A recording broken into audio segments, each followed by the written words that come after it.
Sahabat semua, ini adalah kisah nyata yang bisa membuka mata kita tentang arti perjuangan.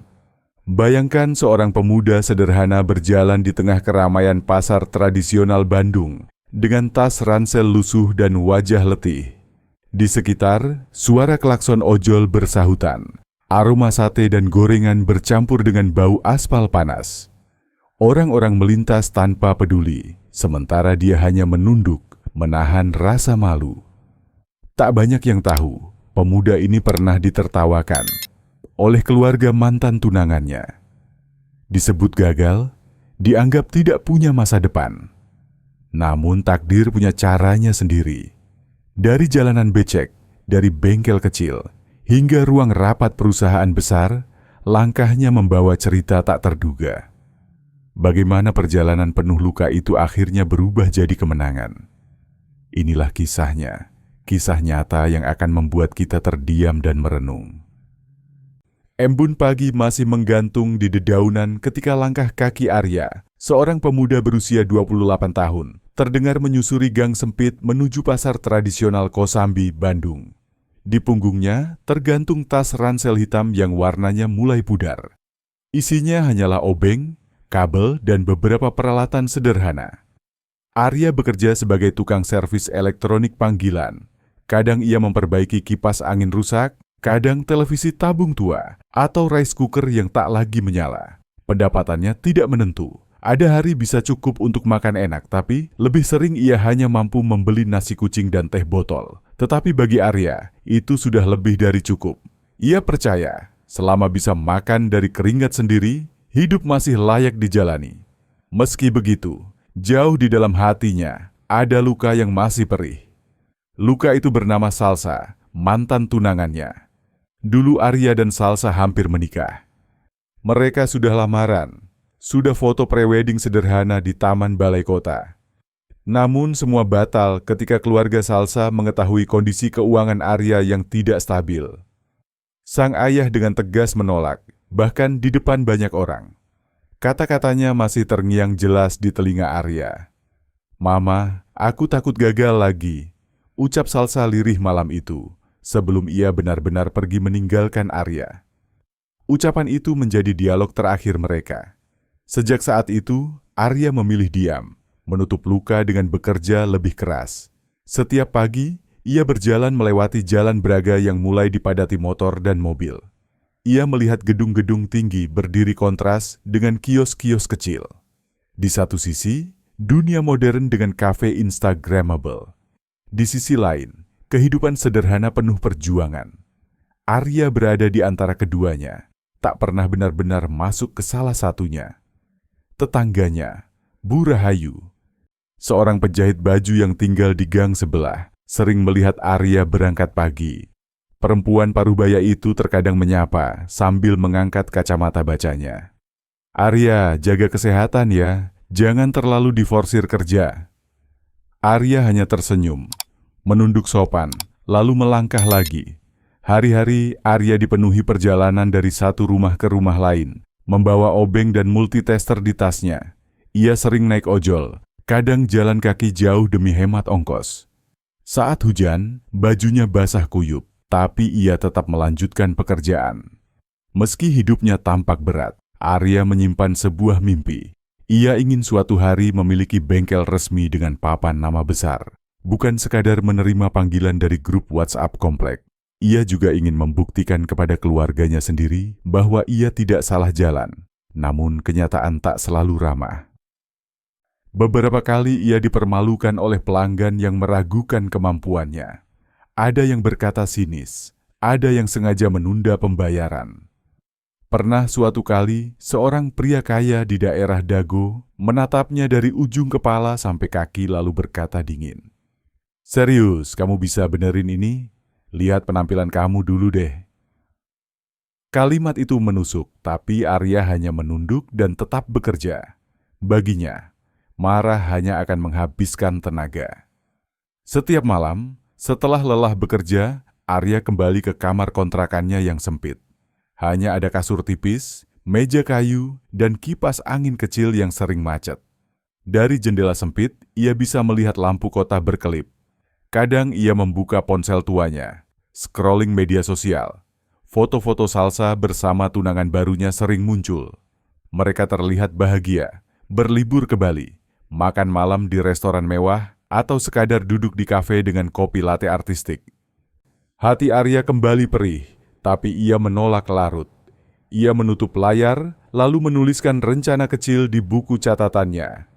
Tabung 50.000 per minggu, cari supplier spare part murah, belajar marketing online. Satu demi satu ia mencoba jalankan rencana itu, meski tak selalu berhasil.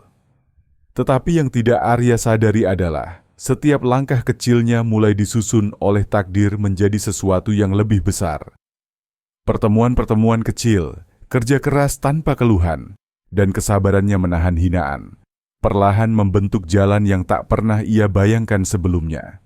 Dan jalan itu akan mempertemukannya lagi, bukan hanya dengan Salsa, tapi juga dengan semua orang yang pernah meragukannya. Hari-hari Arya semakin padat. Setiap pagi ia berangkat membawa tas alat yang makin berat. Pesanan servis datang lebih sering, terutama dari rekomendasi mulut ke mulut. Warga pasar mulai mengenalnya sebagai tukang servis yang sabar. Meski begitu, hinaan tetap datang, terutama dari orang-orang yang dulu dekat dengannya. Suatu sore, ketika Arya sedang memperbaiki blender rusak di kios gorengan, sepasang suami istri lewat. Mereka adalah teman lama Salsa. Si istri berbisik cukup keras hingga terdengar. "Kamu nggak pernah ngerti aku," katanya menirukan keluhan Salsa di masa lalu. Mereka lalu tertawa kecil, seolah menikmati sisa gosip lama. Arya pura-pura tidak mendengar, meski hatinya terasa diremas. Malam itu, Arya pulang lebih larut dari biasanya. Jalan Braga masih ramai dengan anak muda nongkrong. Lampu kafe berkelip, musik akustik terdengar dari salah satu sudut. Arya menunduk, melewati keramaian itu dengan pakaian penuh noda oli. Di perempatan, hujan turun mendadak. Ia berteduh di bawah balkon toko tutup. Suara hujan deras bercampur dengan aroma tanah basah membuat kepalanya berputar. Teringat kata-kata yang ia pendam bertahun-tahun. Namun, justru di tengah rasa lelah itu, sebuah pesan masuk ke ponselnya. Nomor tak dikenal menanyakan apakah Arya bisa memperbaiki mesin fotokopi di sebuah kantor percetakan di Jalan Sukajadi. Bayarannya cukup besar, lebih dari yang biasa ia terima. Arya sempat ragu, tetapi akhirnya ia terima. Keesokan harinya, ia berangkat lebih pagi. Jalanan Bandung macet, deretan ojol dan mobil pribadi memenuhi ruas jalan. Sesampai di kantor percetakan, ia disambut seorang staf muda yang tampak terburu-buru. Mesin fotokopi besar di sudut ruangan mati total, banyak dokumen tertunda. Arya membuka casing mesin, melihat kabel kusut dan komponen terbakar. Tangannya cekatan, tapi keringat dingin mengalir. Ini bukan pekerjaan kecil. 3 jam ia bekerja, membongkar dan memasang ulang. Staf kantor mulai gelisah, mondar-mandir membawa map. Beberapa kali mereka melirik jam, seolah ragu Arya mampu menyelesaikan. Namun tepat sebelum jam makan siang, suara mesin berderak lalu menyala kembali. Lampu indikator hijau berkedip, menandakan siap digunakan. Seisi ruangan bersorak kecil. Salah seorang staf menepuk pundaknya. "Mantap mas, cepat juga." Arya tersenyum singkat. Hatinya sedikit lega. Dari pekerjaan itu, ia mendapat bayaran cukup besar. Malamnya, ia membeli makanan lebih enak dari biasanya. Nasi Padang dengan rendang hangat. Di kontrakan, ia makan sambil menyalakan kipas angin kecil. Makanan terasa lebih nikmat karena diperoleh dari jerih payah yang berat. Sejak hari itu, Arya mulai mendapat permintaan servis dari kantor-kantor lain. Rupanya kabar keberhasilannya memperbaiki mesin besar menyebar lewat grup WhatsApp internal. Ia dipanggil ke toko percetakan lain, ke warnet, bahkan ke sekolah swasta. Setiap kali berhasil, kepercayaan dirinya tumbuh perlahan. Namun ujian belum selesai. Suatu sore, ketika ia sedang menunggu bus kecil di depan alun-alun, sebuah mobil putih berhenti. Dari dalam turun Salsa bersama tunangannya yang baru, Radit. Radit bekerja sebagai manajer di perusahaan properti. Jasnya rapi, wajahnya penuh percaya diri. Salsa tampak elegan dengan gaun pastel dan tas bermerek. Mereka berdua melihat Arya berdiri dengan pakaian penuh noda oli. Tangan masih berdebu. Radit tersenyum miring, lalu berkata cukup keras agar terdengar orang sekitar. Orang ini masih sama aja, ya? Hidup kok begini-begini saja. Beberapa orang di halte menoleh. Ada yang menahan senyum, ada yang hanya menggeleng. Arya menunduk, pura-pura tak peduli. Namun tatapan mata Salsa menusuk lebih dalam. Bukan tatapan marah, melainkan rasa iba bercampur sinis. Hati Arya kembali bergetar. Luka lama yang hampir sembuh mendadak terbuka. Malam itu, ia pulang dengan langkah berat. Hujan gerimis turun, membuat jaketnya basah. Di kontrakan, ia duduk lama menatap kipas angin macet. Suara tik-tik air hujan dari genteng menemani pikirannya yang kalut. Tapi justru malam itu, sesuatu berubah. Arya membuka laptop tuanya yang sering ngadat. Ia menuliskan ide baru. Membuat konten tutorial servis sederhana di TikTok. Kalau orang bisa lihat kerjaanku, mungkin percayaanku tumbuh, gumamnya dalam hati. Ia merekam dengan kamera ponsel seadanya, menjelaskan cara memperbaiki kabel charger putus. Suaranya pelan, tangannya masih gemetar, tapi ia nekat mengunggah. Tak disangka, video itu mendapat banyak respon.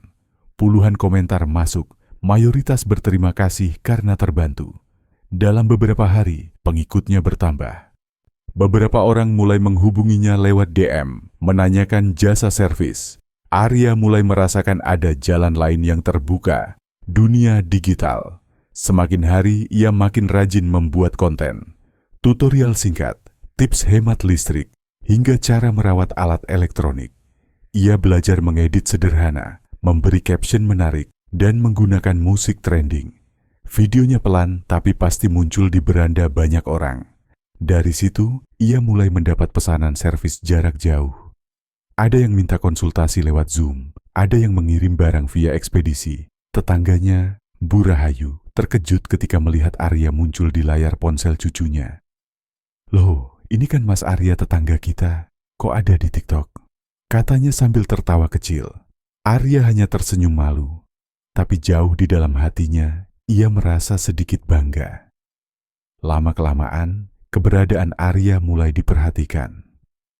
Seorang pengusaha kecil di Bandung Timur menghubunginya, menawarkan kerja sama membuka bengkel servis resmi. Arya bimbang, tapi akhirnya menerima. Dari situ, ia perlahan punya tempat tetap, dengan papan nama besar bertuliskan Arya Elektro Service jujur dan terpercaya. Meski baru tahap awal, tempat itu menjadi titik balik hidupnya. Orang-orang yang dulu meragukan mulai mendengar kabar. Bahkan ada yang mulai membicarakan di arisan kampung. Itu si Arya, dulu diremehkan, sekarang punya usaha sendiri loh. Namun Arya tahu, semua ini baru permulaan. Karena di balik papan nama sederhana itu, takdir sedang menyiapkan pertemuan besar yang akan benar-benar menguji hatinya. Minggu-minggu berikutnya nama Arya makin sering disebut. Konten TikToknya semakin viral, terutama setelah salah satu videonya masuk FYP dengan jutaan views. Ia menjelaskan cara memperbaiki setrika gosong menggunakan bahan sederhana. Warganet membanjiri kolom komentar dengan ucapan terima kasih. Dari situ, tawaran kerjasama berdatangan. Namun kabar baik itu juga sampai ke telinga orang-orang yang dulu merendahkannya, termasuk Salsa dan Radit. Mereka masih menganggap semua itu hanya sensasi sesaat. Paling bentar juga hilang, kata Radit dalam sebuah pertemuan keluarga, dengan nada meremehkan. Tetapi kenyataan berkata lain. Suatu pagi, Arya mendapat email resmi dari sebuah perusahaan startup teknologi rumah tangga berbasis di Jakarta. Mereka tertarik dengan konten Arya yang sederhana, tapi bermanfaat. Pihak perusahaan ingin menjadikan Arya sebagai mitra lokal untuk proyek edukasi digital di Jawa Barat. Itu artinya, Arya akan menjadi wajah kampanye publik, bahkan masuk dalam beberapa pertemuan dengan investor. Arya terdiam lama di depan laptop tuanya. Suara ayam tetangga masih terdengar. Aroma kopi sachet menemaninya berpikir. Hatinya berdebar. Ia bukan lagi tukang servis panggilan biasa. Kini, ia diminta berdiri di depan orang-orang besar. Hari yang ditentukan pun tiba. Arya datang ke sebuah hotel bintang 5 di pusat Bandung. Aula besar penuh dengan lampu kristal, karpet merah, dan meja bundar elegan. Aroma parfum mahal bercampur dengan wangi kopi hitam segar dari barista sudut ruangan. Semua orang berjas rapi, sebagian sibuk berbicara dalam bahasa Inggris. Arya sempat merasa canggung. Jas hitamnya memang baru dipinjam dari sepupu, sedikit longgar di bahu. Namun langkahnya tetap mantap. Raka, seorang staf perusahaan startup itu, menyambutnya ramah dan mengantar ke kursi VIP. Tanpa Arya sadari, Salsa dan Radit juga hadir. Radit bekerja sama dengan salah satu cabang perusahaan itu. Mereka duduk di barisan depan. Belum tahu siapa sosok yang akan tampil di panggung utama. Acara dimulai. MC memanggil nama mitra lokal yang dipilih khusus karena pengaruh positif di masyarakat. Hadirin, mari kita sambut Mas Arya, kreator edukasi elektronik sederhana dari Bandung. Suara tepuk tangan menggema. Sorotan lampu panggung menyorot Arya yang berdiri perlahan. Suasana auditorium hening sejenak ketika wajahnya terlihat jelas. Salsa membelalakkan mata, tubuhnya kaku. Radit menegakkan punggung, mencoba menyembunyikan keterkejutannya. Ingatan mereka melayang ke halte kota ketika mereka menertawakan Arya. Kini pria yang sama berdiri di podium megah, disambut ratusan pasang mata. Arya menghela napas panjang. Suara mikrofon menggema. Dengan nada tenang, ia membuka presentasi tentang pentingnya literasi teknologi rumah tangga. Kalimatnya sederhana, namun jelas. Sesekali ia menyelipkan humor kecil, membuat ruangan hangat. Para investor mengangguk, mencatat. Dari kursinya, Salsa menunduk. Kata-kata Arya membuat dadanya sesak. Radit menggenggam tangannya erat, seolah menahan rasa malu. Tetapi semua orang di sekeliling mereka justru kagum dengan Arya. Puncak acara tiba ketika moderator memberi kesempatan Arya berbagi cerita pribadi. Ia menatap audiens, lalu berkata pelan namun mantap. "Maafkan aku, nak." Suaranya lirih, bukan ditujukan pada seseorang di ruangan, melainkan pada dirinya di masa lalu. Seolah ia sedang berbicara dengan Arya kecil yang dulu sering menangis karena dihina. Ruangan mendadak hening.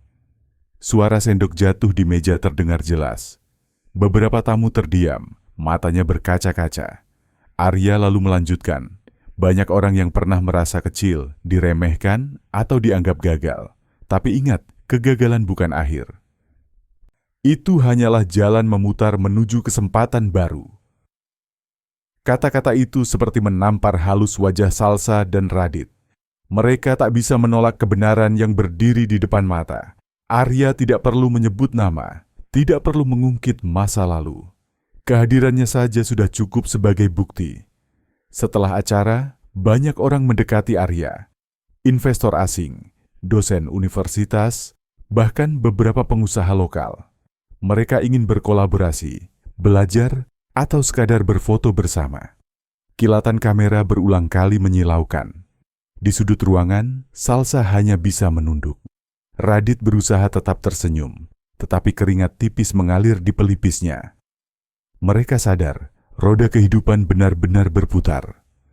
Orang yang dulu mereka remehkan, kini berdiri di puncak yang tak pernah mereka bayangkan. Malam itu, Arya pulang ke kontrakan dengan hati yang campur aduk. Di satu sisi ia lega, di sisi lain ia masih menyimpan perasaan getir. Ia tidak membenci Salsa ataupun Radit. Ia hanya merasa inilah jawaban dari semua hinaan yang ia telan bertahun-tahun. Namun ujian sebenarnya belum berakhir. Kabar kesuksesan Arya cepat menyebar di media sosial. Beberapa akun berita lokal mengunggah fotonya di panggung dengan judul "Pemuda Bandung, tukang servis jadi duta teknologi". Komentar membanjir, ada yang memuji, ada juga yang iri.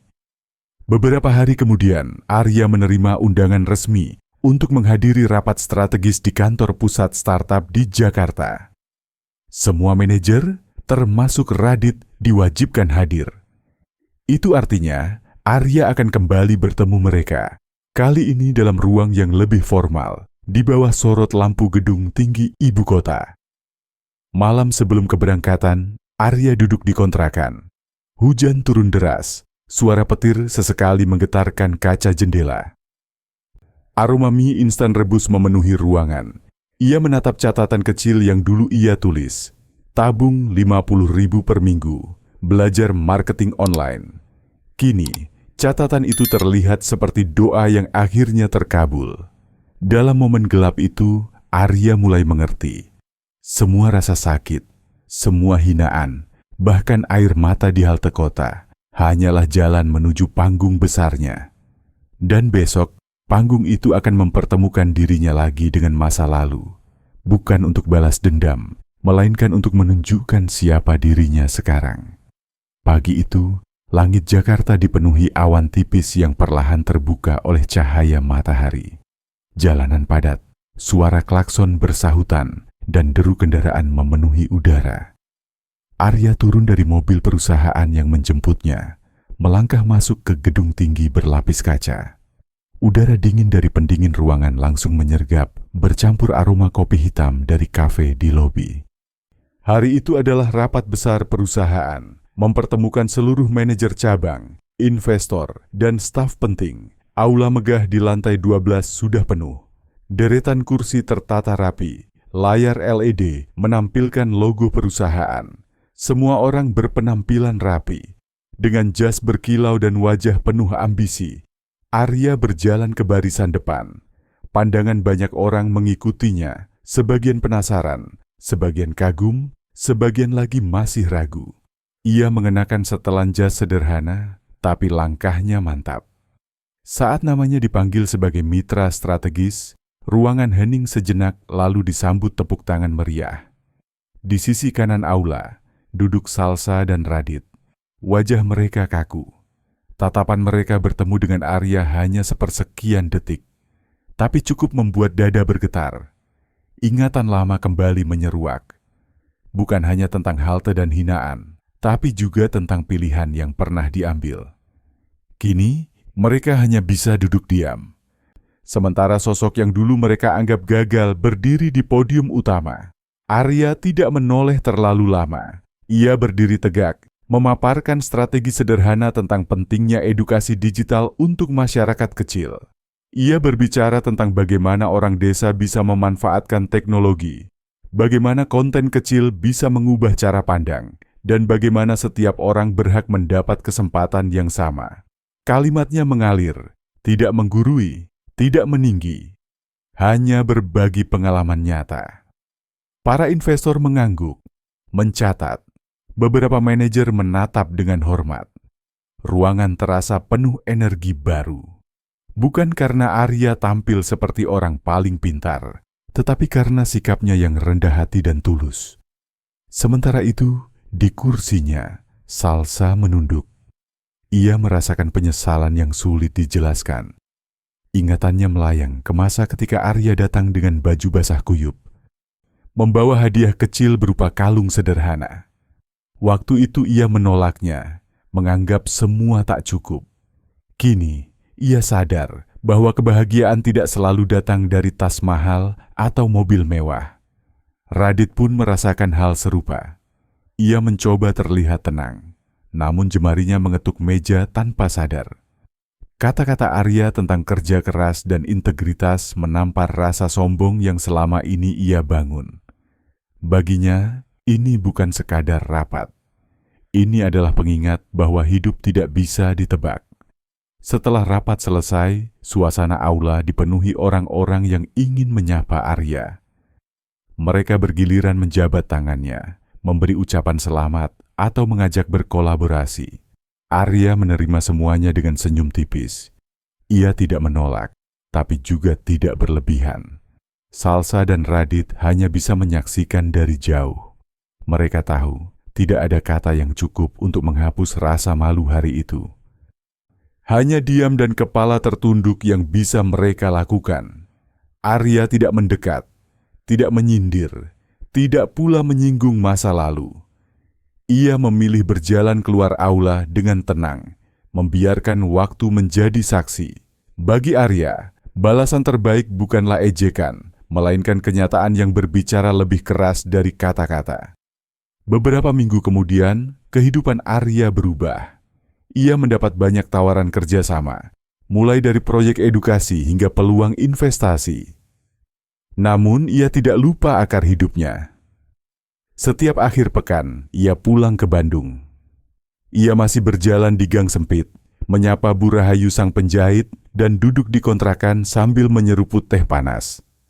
Tetangganya sering heran.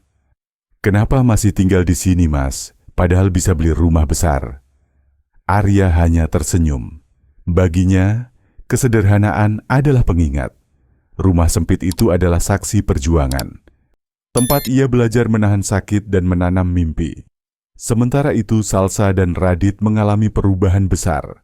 Radit menghadapi tekanan di kantornya karena beberapa proyek gagal. Ia tidak lagi mendapat posisi strategis. Salsa mulai jarang muncul di media sosial. Foto-foto glamor perlahan menghilang, digantikan dengan unggahan sederhana. Mereka berdua belajar, dengan cara yang berat, bahwa hidup tidak bisa selalu diukur dengan gengsi. Suatu pagi, di halte dekat alun-alun Bandung, Arya kembali melihat mereka. Wajah Salsa pucat, matanya sembab. Radit duduk di samping, membawa tas besar. Mereka tampak letih. Arya hanya lewat, membawa tas ransel kecil. Beban di pundaknya kini terasa lebih ringan. Ia tidak menoleh lama, hanya melangkah sambil mengucap lirih dalam hati. Semoga mereka baik-baik saja. Tidak ada dendam, tidak ada kebencian. Hanya kebesaran hati yang tumbuh dari luka lama. Arya tahu hidup sudah cukup membalas semua tanpa ia harus mengucapkan sepatah kata pun. Di sore hari, Arya kembali ke kontrakan. Ia membuka laptop, menulis rencana baru, membuat kelas online gratis untuk anak-anak muda yang ingin belajar servis sederhana. Ia ingin berbagi agar tidak ada lagi orang yang diremehkan karena penampilan atau latar belakang. Matahari senja masuk melalui celah jendela, memantul di dinding kusam kamar. Suara motor dan teriakan pedagang cilok terdengar dari luar. Arya tersenyum, meneguk teh hangatnya. Ia sadar, kebahagiaan sejati bukan tentang balas dendam atau membuktikan sesuatu pada orang lain. Kebahagiaan adalah ketika kita bisa berdamai dengan diri sendiri sambil terus melangkah maju. Kisahnya bukan tentang menjadi orang kaya mendadak, bukan pula tentang pamer kemenangan. Kisahnya adalah tentang kesabaran, tentang bagaimana luka bisa berubah jadi kekuatan, dan tentang bagaimana hidup selalu memberi kesempatan kedua bagi mereka yang mau berusaha. Hari itu, Arya menutup laptopnya, lalu berbaring di kasur tipis. Di luar, suara azan maghrib berkumandang, membawa ketenangan. Dalam hatinya, ia berbisik pelan. Perjalanan ini belum selesai, tapi ia sudah menemukan jalannya.